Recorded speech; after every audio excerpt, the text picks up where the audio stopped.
Attention, cette vidéo peut provoquer des vomissements et peut heurter un public jeune. Vous êtes avertis.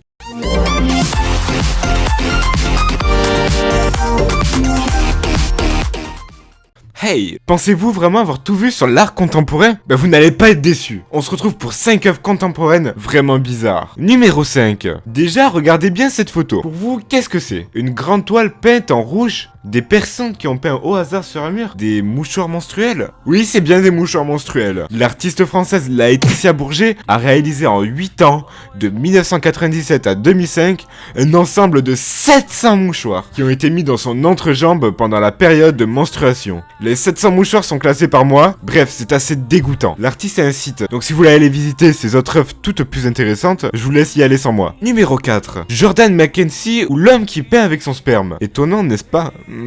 Pas trop, enfin bref. Après peindre avec ses règles, on peint avec son sperme maintenant. Après ça va être peindre avec sa merde quoi. C'est ce que fait Jacques Lizen en 19... Non, je veux pas savoir. Bon en fait l'artiste en 2008 éjacule littéralement sur une toile et se vide de toute sa semence. Ce que montre le titre de l'œuvre qui s'appelle Spent, ce qui signifie en anglais vider ou dépenser. Attendez, c'est pas tout. Il le fait aussi en couleur. En 2010, il le fait sur du papier de tournesol. Vous savez, le papier qu'on utilise en physique pour mesurer le pH. Quand je l'utiliserai, je le verrai pas de la même manière. Numéro 3. Cette fois-ci, on va parler de Millis Brown. Vous avez déjà dû l'entendre avec son œuvre très connue, où elle se force à vomir sur une toile. Bon, on va pas parler de cette œuvre-là, mais d'une autre œuvre qu'elle a réalisée en 2016, donc qui est très récente. Elle s'appelle Pendulum, et le but est d'être accroché à une corde, la tête à l'envers, et de se faire couler de la peinture sur tout le corps. C'est sous forme de vidéo, et c'est très glauque à regarder. Je l'ai vu en entière, et je peux vous dire que la musique n'aide pas beaucoup. Voici un court extrait.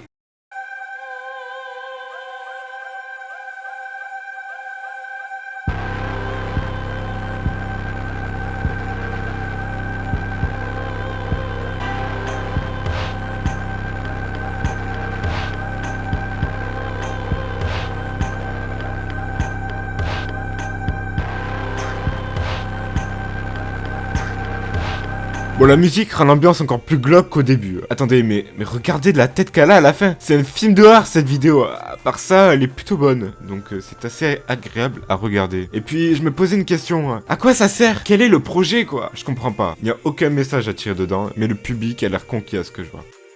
Numéro 2. Alors pour cette œuvre, je l'ai trouvée assez affreuse. Pour certaines personnes, ils trouvent ça totalement normaux et ils aiment bien regarder ce genre de choses. Ce sont des souris complètement ouvertes, où on peut voir tout leur intestin. Enfin, tout, quoi.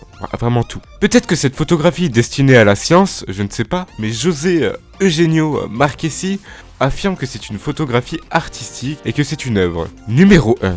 Pour cette dernière œuvre, ce ne sont pas des bustes comme les autres, car ces têtes ne sont pas en pierre ou en marbre, mais en sang. Oui, Mark Quinn en 1991 a réalisé des sculptures de sang de sa propre tête. Mais comment a-t-il fait? C'est tout simple, il a retiré son sang grâce à des perfusions, puis il a créé un moule de sa tête, et il verse son sang dans le moule, puis le met au réfrigérateur, et bam!